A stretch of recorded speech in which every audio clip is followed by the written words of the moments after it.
আপনি লিখেছেন সুস্থতা লাভের কোনো স্পেশাল আমল থাকলে জানাবেন।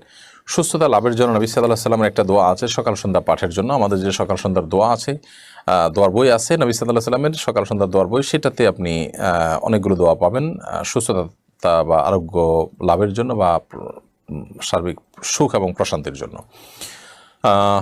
এক্ষেত্রে আপনি একটি দোয়ার কথা আপনাকে বলতে পারি, সেটা আপনি বেশি বেশি করে করতে পারেন। আল্লাহুম্মা ইন্নী আসআলুকা আল আফিয়া ফিদ দুনিয়া ওয়াল আখিরাহ।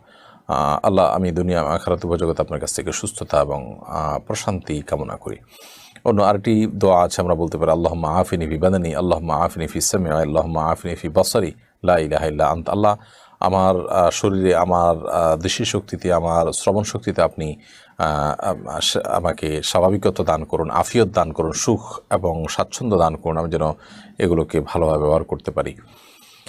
এরকম আরও অনেকগুলো দোয়া আছে সকাল সন্ধ্যার যে দোয়ার বই আছে আমাদের, সেখানে নবী সাল্লাল্লাহু আলাইহি ওয়াসাল্লাম সেগুলো নিয়মিত পাঠ